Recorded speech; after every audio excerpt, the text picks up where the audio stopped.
বেরিয়ে যাচ্ছি। গুছিয়ে নিয়েছি, বেরিয়ে যাচ্ছি। তো দেখো আমরা এই এয়ারপোর্ট মানে 2.5 নম্বর গেটে এখনই নামলাম। তো আমাদের সঙ্গীরা এখনো এসে পারেনি, আর ভাই আমাকে ছাড়তে এসছে। আর এখানে ব্যাগপত্র রেখেছি। আর আমার এই বান্ধবীটা নতুন, তোমাদের সাথে পরিচয় করিয়ে দিচ্ছি।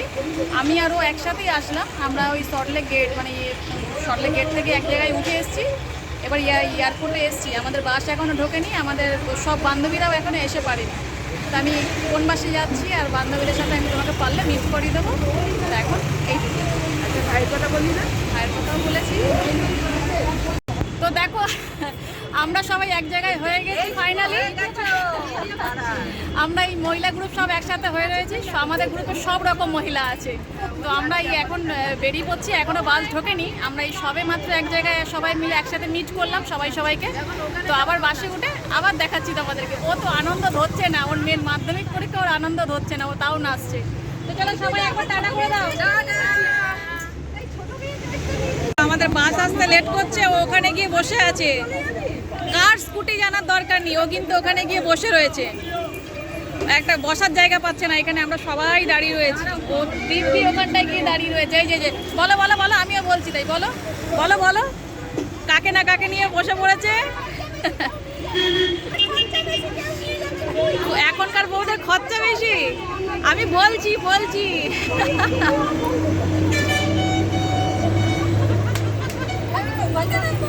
আজ আরেকজন গেছে। আমরা এখন উঠে গেছি ওপরে, ক্লান্ত হয়ে গেছি। আর লাইটের আলোটা কম, দেখা যাচ্ছে না। আরেকজন শুয়েই পড়েছে। আর আমাদের অর্ধেক সঙ্গী সাথী সব নিচে, আমরা দুজন ওপরে পেয়েছি, আমরা ওপরে এসেছি। আর এখনই পুরো শরীর ছেড়ে দিচ্ছে, এখন তো এতটা রাস্তা বাকি আছে।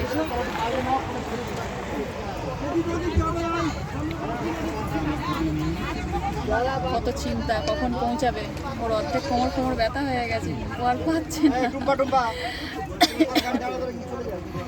তো আমাদের এখন টিফিন দিয়ে গেল। টিফিনে কী দিয়েছে?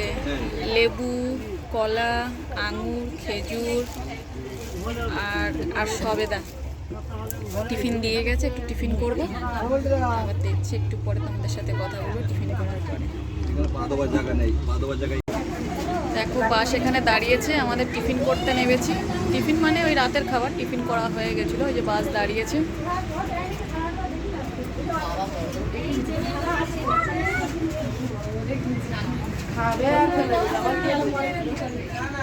ওই যে আমাদের ওখানে খাবার দিতে বসেছে সবাই। চ আয়।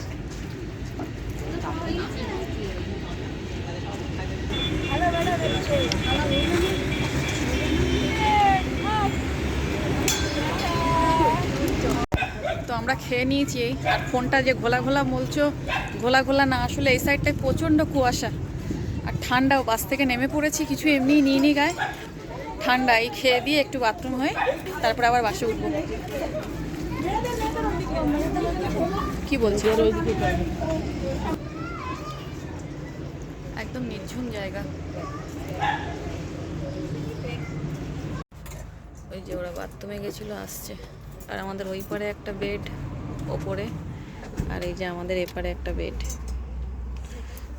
আসছে। ছাড়, আয়। হয়ে যাচ্ছে।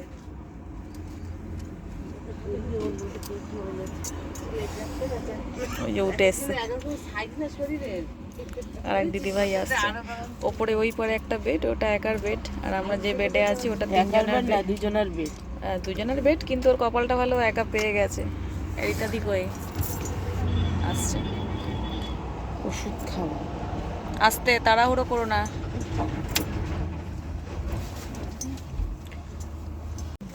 এখন মধ্যরাত্রি, এখন বেশি হয়নি, 11:30 বাজে। সবাই শুয়ে পড়েছিলাম, বাস আবার এক জায়গায় দাঁড়িয়েছি, আমরা উঠে পড়েছি। উঠে সব বাইরে গেছি। লাল আগবার মতন হয়ে গেছে। আর ওখানে ঠিক আছে, তুই মাথাটা ম্যাসাজ করে দিলি। আর ওর এখানে অনেক ক্রেডিট আছে, আমি এখনো সুস্থ আছি। এতক্ষণ মাথা টিপে দিচ্ছিল, মাথায় হাত বুলিয়ে দিচ্ছিল, আমি বেশ নিশ্চিন্তে ঘুমাচ্ছিলাম। কিন্তু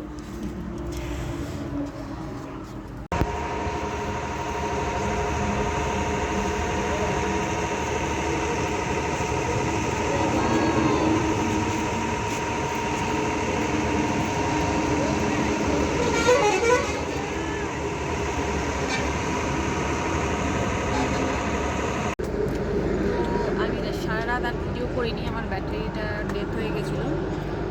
আর যেখানে কেবিনে চার্জে দিয়েছিলাম ওই ড্রাইভার ঘুমাচ্ছিল, তো ফোনটা বার করতে অনেকটা লেট হয়ে গেছে। আমরা এখন আছি ঝাড়গ্রাম বর্ডারে। খুব সুন্দর এলাকা, খুব সুন্দর পরিবেশ, কিন্তু দুঃখের বিষয় একটাই, আমি কোনো কিছু ক্যামেরা বন্দি করতে পারিনি। খুব সুন্দর মোমেন্টগুলো গেল, মানে এত ভালো লাগলো মোমেন্টগুলো যে আমি ক্যামেরা বন্দি করতে পারলাম না। নিজেরও খারাপ লাগছে, এত দূর আসলাম, একটু ছবি করতে পারলাম না, ভিডিও করতে পারলাম না। এই জাস্ট কিছুক্ষণ, এই 5 মিনিট হলো আমি হাতে ফোনটা পেয়েছি। তো বাইরের ওয়েদারটা খুব সুন্দর। আর আরেকটা জিনিসের অভিজ্ঞতা হলো, এত পরিমাণ কুয়াশা আর এত পরিমাণ ঠান্ডা। কালকে 3 জন শুয়েছি এই বেডে, 3 জনের কম্বল এক জায়গায় করেছি, কিন্তু ঠান্ডা মানাচ্ছে না। আর কাঁচ বেয়ে সেই জল পড়ার মতন, মানে জল পড়ছে, মনে হবে যেন সেই জল মানে বৃষ্টি পড়ছে, এত কুয়াশা। আর আস্তে আস্তেই বাস যাচ্ছে। তো বাইরের ওয়েদারটা দেখো কত সুন্দর। আমরা পেট্রোল পাম্পেই রয়েছি, ওখানে চানবান খাওয়া দাওয়া করলাম, ঝাড়গ্রাম বর্ডারের কাছে একদম। আর খুব সুন্দর, খুব সুন্দর, মানে এত সুন্দর এখানে জায়গাটা।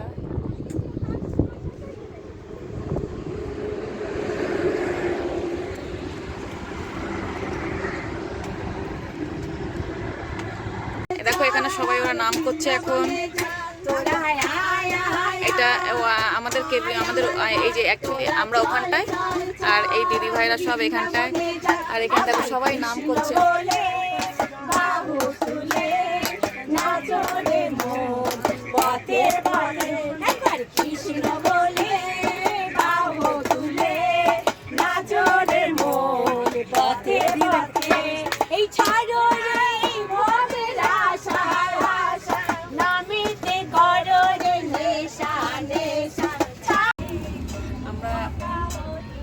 খেয়ে দিয়ে বাসে উঠেছি, আমি একটু আগে বললাম। তার মধ্যে একটা হাসির কথা বলি, ওকে আমি বারবার বাসে বলেছি একটু লিমিটেড খা, একটু লিমিটেড খা। আর ও লিমিটেড খা বলেছি, তো উপরে উঠবে জাস্ট রেডি হওয়ার জন্য, বলছে আমাকে বাথরুম যেতে হবে। আর বাথরুম গিয়ে প্রায় 2 ঘন্টা 2.5 ঘন্টা। আমাদের এখানে ঠিক আছে, আর একদম উঠবে। তো যেটা বলছিলাম, হ্যাঁ